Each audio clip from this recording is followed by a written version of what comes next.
Madam Toastmaster, fellow Toastmasters, welcome guests. This is the Cash Flash Weekly.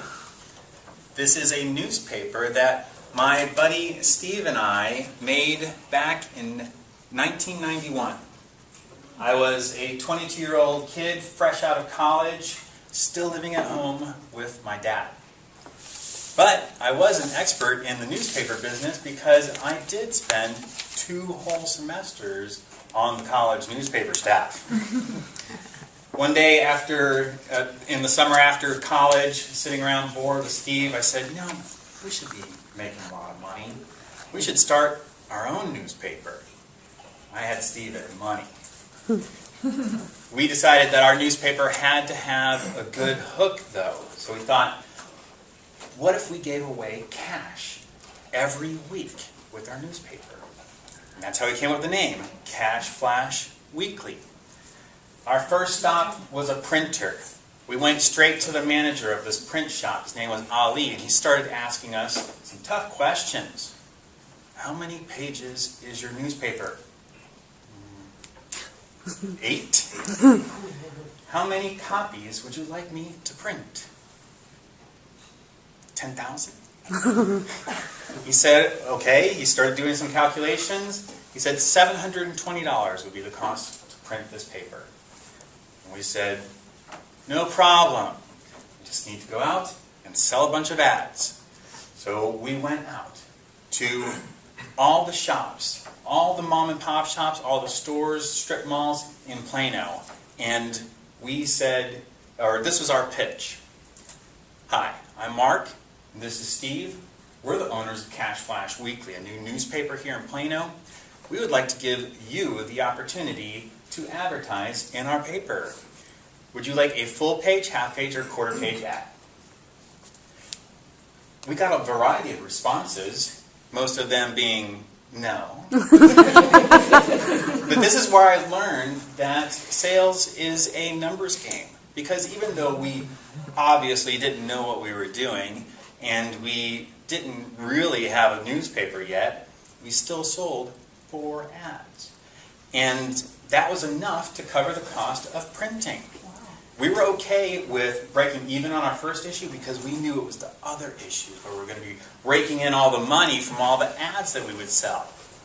Now, we did have a bit of a distribution situation, though, because we checked around into what it would take to have somebody deliver the newspaper for us to those 10,000 houses. And it turns out the cost to do that is more than the cost of printing. So Steve and I said, you know what, for this first issue, I think we'll deliver it ourselves. How hard could it be? So we spent the next couple of days putting the paper together, wrote all the stories, pasted it together, got the templates ready, gave them to Ali. He printed them up. The next morning, we picked up the papers, took them to my house, sat down in my living room with 10,000 rubber bands, and started wrapping and rolling these papers for hours. And after hours, we had this small mound of papers, and we realized we needed help. So we called my friends Brett and Mike, and they came over and they started wrapping and rolling papers with us. And after a while, we had a small mountain of these papers, but we still had barely made a dent in the 10,000. It was starting to get late, and we said, you know what? We just need to take the papers we have and just start delivering them. So we loaded all the wrapped papers into the back of Mike's pickup truck. And me, Steve, and Brett sat in the back while Mike started driving. And he said, where should I go? And I said, you know what? It doesn't matter. Just drive around. Just drive around the neighborhoods. So he started driving. Me, Brett, and Steve are throwing newspapers out the back of his truck. And it turns out that it's practically impossible to throw these things because they're so light. Yeah. It's like throwing a wad of tissue paper. And they would get caught in the slipstream of Mike's truck and go straight into the street. So we were throwing these things all over the place, and about 20% got onto anybody's lawn or yard. The rest were all over the street. So it was a complete disaster. And we were up past midnight throwing these papers all over the neighborhoods. And we got home and we got back to my house. We had completely finished the load and saw that there were still heaps of papers left. And we said, you know what? We're done wrapping and rolling, throwing these things. We're not doing this anymore. So we all went our separate ways into our separate houses. That night, we were defeated. The next morning, Steve came over and we silently loaded the remaining copies of the Cash Flash Weekly into the back of his car and drove to the nearest dumpster, tossed them all in.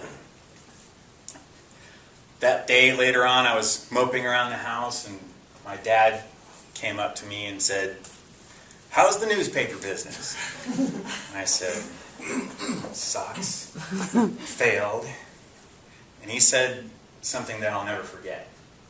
He said, "Mark, I'm proud of you. You did something that very few people ever do.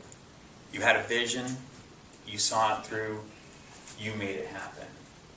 He said, "Success is a journey. It's not an overnight event.